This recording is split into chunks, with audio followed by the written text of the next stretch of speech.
அஸ்ஸலாமு அலைக்கும் and hi friends, எல்லாரும் எப்படி இருக்கீங்க? வெல்கம் டு எகஷான் ஐடியாஸ். இன்னைக்கு நம்மளோட சேனலில் பார்த்தீங்கன்னா பயனுள்ள ஒரு 10 கிச்சன் குறிப்புகளோடு தான் வந்திருக்கேன். இது எல்லாமே உங்களுக்கு ஈஸியாகவும் அதே சமயத்தில் யூஸ்ஃபுல்லாக இருக்கும்னு சொல்லிட்டு நம்புகிறேன். ஸ்கிப் பண்ணாமல் பாருங்கள். இப்போ வாங்க வீடியோக்குள்ளே போகலாம்.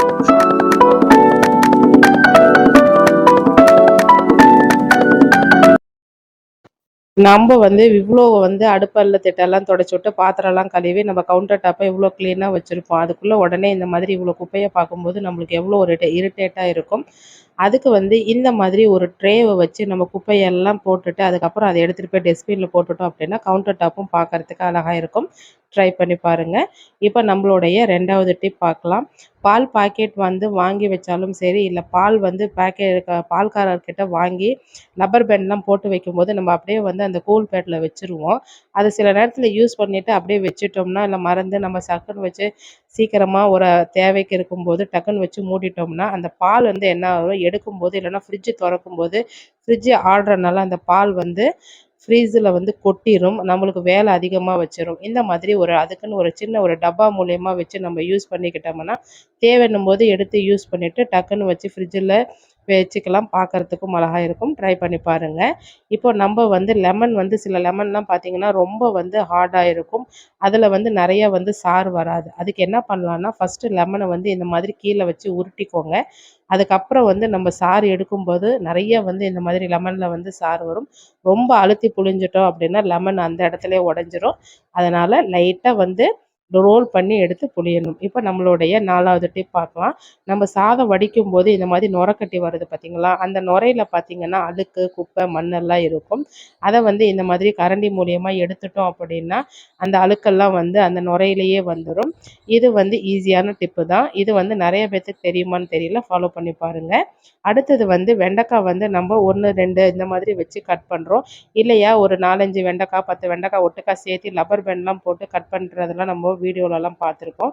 நான் எதுவுமே இல்லாமல் ஈஸியான மெத்தடில் எப்படி ஒரு 10 வெண்டைக்காய் கூட வச்சு கட் பண்ணலாம், சீக்கிரம் நம்ம வேலையை குயிக்காக முடிக்கலாம் அப்படின்றத இந்த வீடியோவில் உங்களுக்கு ஷேர் பண்ணியிருக்கிறேன்.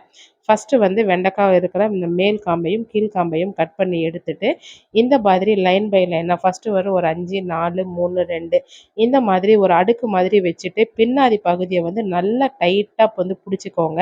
அப்புறம் நம்மளுக்கு எந்த ஷேப்பில் வேணுமோ எவ்வளோ, இப்போ நம்ம பொரியலுக்காக இருந்துச்சுன்னா சின்ன சைஸாக கட் பண்ணுவோம், குழம்புக்காக இருந்துச்சுன்னா கொஞ்சம் பெரிய சைஸாக கட் பண்ணுவோம். நம்மளுக்கு எந்த சைஸில் வேணுமோ அந்த மாதிரி நம்ம கட் பண்ணிக்கலாம். இப்போ நம்மளுடைய 6வது டிப் பார்க்கலாம். இப்போ நம்ம ஃப்ரீசரில் வைக்கிற பொருள் சில நேரத்தில் அர்ஜென்ட்டில் இருக்கும்போது பார்த்திங்கன்னா அது ஃப்ரீசர் விட்டு வராது. ரொம்ப டைட்டாக கட்டியாக பிடிச்சிருக்கும். இப்போ நான் பிடிச்சி ஆட்டுறேன் பாருங்கள், ஃப்ரிட்ஜே ஆடுது. இந்த மாதிரி இருக்காமல் நம்ம இப்போ பாருங்கள் அந்த டப்பா கீழே எவ்வளோ ஐஸ் கட்டி இருக்குதுன்னு சொல்லிட்டு இந்த மாதிரி நம்ம சிரமப்படாமல் ஃப்ரீசரில் வச்ச பொருளை டக்குன்னு எடுக்கிறதுக்கு ஒரு ஐடியா தான் உங்களுக்கு ஷேர் பண்ணுறேன். இப்போது நம்ம எந்த ஒரு பொருளையும் ஃப்ரீசரில் ஸ்டோர் பண்ணுறதுக்கு முன்னாடி அந்த அடிப்பகுதியில் ஒரு 4 5 சொட்டு தேங்காய் எண்ணெயை விட்டுக்கோங்க. அதை நல்லா எல்லா இடத்துலையும் பரவுற மாதிரி அப்ளை பண்ணிவிட்டு நம்ம கறியோ மீனோ ஃப்ரீசரில் ஸ்டோர் பண்ணுற எந்த ஒரு பொருளையும் நம்ம ஃப்ரீசரில் இந்த மாதிரி டப்பாவை தேங்காய் எண்ணெய் தடவிட்டு நம்ம ஸ்டோர் பண்ணும்போது டக்குன்னு எடுத்துடலாம். ஈஸியான டிப் தான், ஃபாலோ பண்ணி பாருங்கள். இப்போ நான் அந்த டப்பாவில் எண்ணெய் தடவி நான் வச்சுட்டேன். எனக்கு தேவைன்ற போது நான் ஃப்ரீசரை ஓப்பன் பண்ணி டக்குன்னு எடுத்துக்கலாம். இது ஈஸியான டிப்பு தான். ஃபாலோ பண்ணி பார்த்துட்டு எப்படி இருந்ததுன்னு சொல்லிவிட்டு எனக்கு கமெண்டில் நீங்கள் ஷேர் பண்ணிக்கோங்க. இப்போ நம்மளுடைய 7வது டிப் பார்க்கலாம். இப்போ நம்ம வெண்டைக்காய் பொரியெல்லாம் செய்யும்போது அதில் ரொம்ப வளவளப்பு தன்மை இல்லாமல் இருக்கிறதுக்கும், அதே மாதிரி அந்த வெண்டைக்காய் பொரியல் நல்லா மொறுமொறுப்பாக சாஃப்டாக டேஸ்ட்டாக இருக்கிறதுக்கும் உண்டான டிப்பு தான் உங்களுக்கு ஷேர் பண்ணியிருக்கிறேன். நீங்கள் எப்பயுமே எந்த விதத்தில் வெண்டைக்காய் பொரியலை தாளிப்பீங்களோ அந்த மாதிரி நீங்கள் தாளிச்சிக்கோங்க. நான் எண்ணெய் ஊற்றிட்டு வெங்காயம் போட்டுட்டு வெண்டைக்காய் போட்டுட்டு மல்லித்தூள் மிளகாய்த்தூள் மஞ்சத்தூள் போட்டுட்டு உப்புத்தூள் போட்டுட்டு ஒரு 3/4 வேக்காடு அளவுக்கு வெண்டைக்காய் வேக வச்சுருக்கிறேன். இந்த ஸ்டேஜில் பார்த்தீங்கன்னா ஒரு ஆஃப் லெமன் எடுத்திருக்கேன். அந்த ஆஃப் லெமனில் ஒரு 6 7 சொட்டு அந்த ட்ராப்ஸ் அந்த வெண்டைக்காய் பொரியலில் நான் சேர்த்துக்கிறேன். இந்த மாதிரி நம்ம வெண்டைக்காய் பொரியலில் லெமன் ட்ராப்ஸ் சேர்த்துக்கும் போது வெண்டைக்காய் பார்த்திங்கன்னா நல்ல மொறுமொறுப்பாகவும் இருக்கும். அதே சமயத்தில் டேஸ்ட் அதிகமாகவும் கொடுக்கும். ட்ரை பண்ணி பாருங்கள். இப்ப நம்மளுடைய 8வது டிப் பார்க்கலாம். இந்த கூடையில இருக்கிற பாத்திரம் கழுவுறதுக்கு விம் ஜெல் டப்பால எனக்கு 1/2 டப்பா அளவுக்கு விம் ஜெல் யூஸ் ஆகும். ஆனா இது கழுவுறதுக்கு எனக்கு பார்த்தீங்கன்னா, 1/4 டப்பா அளவுக்கு கூட ஆவல. அந்த அளவுக்கு எனக்கு கம்மியா தான் செலவாச்சு. அது எப்படின்றது இந்த டிப்ஸ வந்து உங்களுக்கு ஷேர் பண்றேன். இந்த டப்பா தான் நான் யூஸ் பண்ணிட்டு இருந்தேன். இதில 1/2 டப்பா அளவுக்கு நம்ம யூஸ் பண்ணிட்டு மீதி வந்து நான் சிங்க்ல தான் வந்துட்டு ஊத்தி கழுவிருவேன். நெறைய வந்து வேஸ்டேஜ் ஆயிட்டு இருந்தது. இந்த மாதிரி ஒரு சானிடைசர் வந்து டப்பா எடுத்துக்கிட்டேன் வேஸ்ட் ஆனது. அதில வந்துட்டு நான் விம் ஜெல் வந்து ஃபில் பண்ணி வச்சுக்கிட்டேன். எனக்கு பாத்திரம் கழுவும்போது எனக்கு வந்து கம்மியா தான் வந்து விம் ஜெல் செலவாச்சு. இந்த மாதிரி நம்ம பண்ணி வச்சுக்கும்போது நம்மளுக்கு எந்த அளவுக்கு தேவையோ அந்த அளவுக்கு மட்டும் நம்ம யூஸ் பண்ணிட்டு பாத்திரம் கழுவிட்டு, மீதிய வந்துட்டு நம்ம விம் ஜெல் பார்த்தீங்கன்னா அப்படியே இருக்கும். வேஸ்டேஜும் அதிகம் ஆவாது. நெறைய பாத்திரமும் கழுவ முடியும். ட்ரை பண்ணி பாருங்க. யூஸ்ஃபுல்லான டிப் தான். இப்ப நம்மளுடைய 9வது டிப் பார்க்கலாம். நம்மளுடைய அடுப்பு வந்து எப்பவுமே பளபளன்னு புதுசு போல இருக்கிறதுக்கு யாருமே வந்து விரும்பாம இருக்க மாட்டோம். அதுக்கு ஒரு சின்னதா டிப் ஷேர் பண்றேன். எலுமிச்சப்பழ தோலெல்லாம் இருந்தா தூக்கி போடாதீங்க.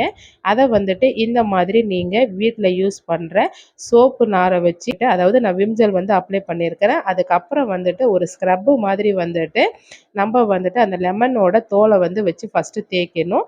தேய்ச்சிட்டு அதுக்கப்புறம் வந்து ட்ரை கிளாத்ல தொடச்சி எடுத்துட்டிங்கனாவே முக்காவாசி அளவுக்கு நம்மளுடைய அடுப்பு பார்த்தீங்கன்னா பளபளபளன்ட்டு புது அடுப்பு மாதிரி இருக்கும். அதுக்கப்புறம் வந்து அந்த ட்ரை கிளாத்த நல்லா வாஷ் பண்ணிட்டு ஈர கிளாத் வச்சுட்டு ஒரு தடவ தொடச்சிட்டிங்கன்னா, அடுப்பு பார்த்தீங்கன்னா அப்படியே புது அடுப்பு போல பளபளன்னு மின்னும். ட்ரை பண்ணி பாருங்க. அதுக்கப்புறம் இஞ்சி பூண்டு பேஸ்ட் எல்லாம் ஸ்டோர் பண்ணி வைக்கிறதுக்கு நெறைய மெத்தட் இருக்குது. நம்மளுடைய இஞ்சி பூண்டு பேஸ்ட்டு நம்ம எப்படி வந்து அரைச்சு வச்சோமோ, அதே மாதிரி நம்ம கடைசி டப்பா காலியாகுற வரைக்கும் இருக்கணும் அப்படின்னா நம்ம என்ன பண்ணலான்னா, ஃபர்ஸ்ட்டு வந்து இஞ்சி பூண்ட உரிச்சுட்டு நல்லா வாஷ் பண்ணிட்டு, தண்ணி இல்லாம நம்ம மிக்ஸி ஜார்ல அரைச்சு எடுக்கணும். அது மட்டும் இல்லாம இஞ்சி வந்து நான் எப்பவுமே வந்து குவான்டிட்டி கொஞ்சம் கம்மியா எடுப்பேன். பூண்டோட குவான்டிட்டி வந்து நான் அதிகமா எடுப்பேன். ஒவ்வொருத்தங்க ஒவ்வொரு மெத்தட்ல செய்வாங்க. அதெல்லாம் வந்து ஒரு வந்து மாறுதலும் இல்ல. யாருக்கு எந்த விதத்துல எடுத்தாலும் பரவாயில்ல. ஆனா வந்து அரைக்கும்போது கொஞ்சம் கூட தண்ணி விடாம அரைங்க. First point. 2வது வந்து நம்ம ஸ்டோர் பண்ற டப்பா வந்துட்டு நல்லா கழுவிட்டு, வாஷ் பண்ணி வச்சுட்டு, அதுக்கப்புறம் வந்துட்டு ஸ்டோர் பண்ணுங்க. அதில கூட கொஞ்சம் கூட ஈரத்தன்மை இருக்கக்கூடாது. கூடவே வந்து ஒரு ஸ்பூனும் போட்டுக்கோங்க. நெறைய பேர் வந்து அது ஆல்ரெடி அதில பழையசு கொஞ்சம் இருக்கும். அதோட சேர்த்து புதுசு போட்டு வைப்பாங்க. இந்த மாதிரி இப்பல்லாம் செய்யும்போது கெட்டு போறதுக்கு நெறைய சான்சஸ் இருக்குது. அது மட்டும் இல்லாம இஞ்சி பூண்டோட கலரும் மாறிரும். இந்த மாதிரி செஞ்சுக்கிட்டோம் அப்படின்னா, கலர் வந்து கொஞ்சம் கூட மாறாது. இப்ப நான் சொன்ன 10 டிப்ஸ் எல்லாமே உங்களுக்கு யூஸ்ஃபுல்லா இருக்கும்னு சொல்லிட்டு நம்புறேன்.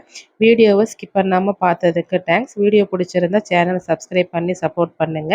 இன்ஷா அல்லாஹ் நம்ம நெக்ஸ்ட் ஒரு வீடியோல பார்க்கலாம். தேங்க் யூ ஃபார் வாட்சிங் மை வீடியோஸ்.